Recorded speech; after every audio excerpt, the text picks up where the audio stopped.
Masilah Turkusia dengan nomor induk mahasiswa 220207500017.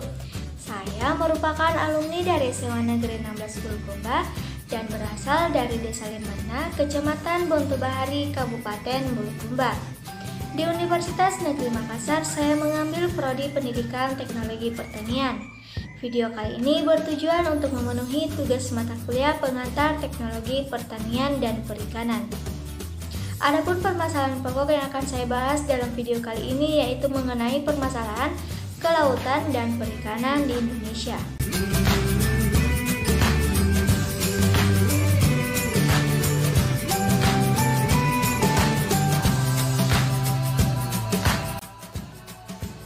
Indonesia merupakan negara maritim karena sebagian besar wilayah Indonesia merupakan perairan yang luas. Kondisi itu menjadikan Indonesia sebagai salah satu negara yang memiliki potensi besar di bidang kelautan. Dengan kondisi laut yang begitu luas, berpotensi juga timbulnya permasalahan yang terjadi di laut Indonesia. Kadin Bidang Kelautan dan Perikanan membuat peta permasalahan dalam bidang kelautan dan perikanan di Indonesia antara lain. Yang pertama, belum terkelolanya pulau-pulau kecil sebagai kekuatan ekonomi. Yang kedua, peningkatan kawasan konversi laut nasional. Yang ketiga, peningkatan kapasitas sumber daya manusia kelautan dan perikanan. Yang keempat, peningkatan iptek kelautan dan perikanan serta diseminasi teknologi. Yang kelima, peningkatan tata kelola pembangunan kelautan dan perikanan nasional.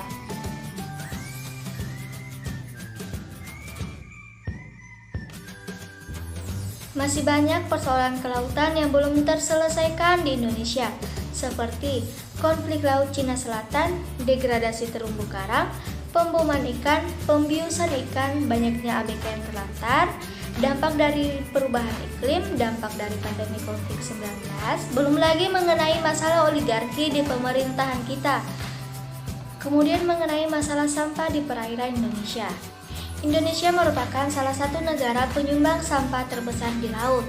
Dikutip dari situs Kementerian Kelautan dan Perikanan, sampah plastik menjadi komponen terbesar sampah laut.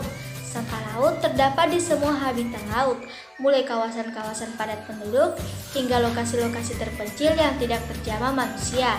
Kepadatan sampah laut beragam dari satu lokasi ke lokasi lain, dipengaruhi oleh kegiatan-kegiatan manusia, kondisi perairan atau cuaca, struktur dan perilaku permukaan bumi.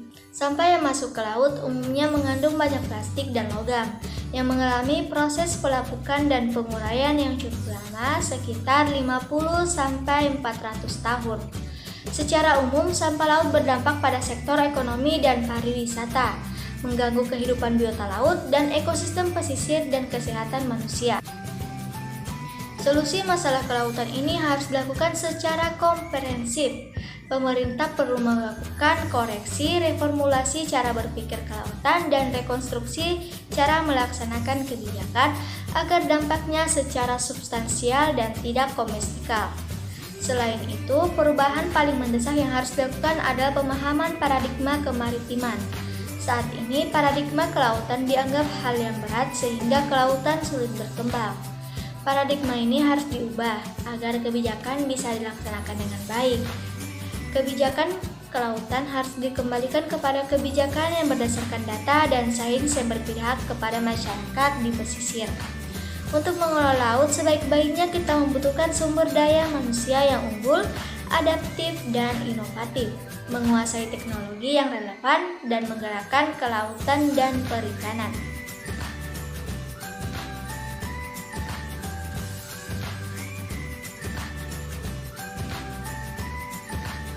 Kemudian mengenai masalah perikanan di Indonesia, seperti illegal fishing. Illegal fishing atau penangkapan atau pencurian ikan secara ilegal tentu saja melanggar hukum.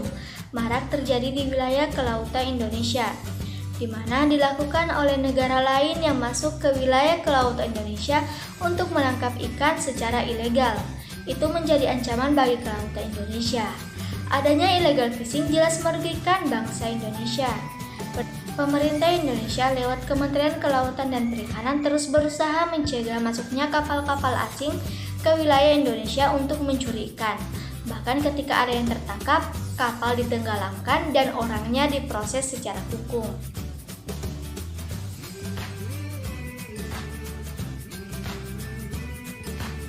Kemudian mengenai permasalahan nelayan di Indonesia, kawasan perairan yang luas dan kekayaan sumber daya perikanan dan kelautan yang melimpah ternyata belum 100% dioptimalkan oleh nelayan di Indonesia.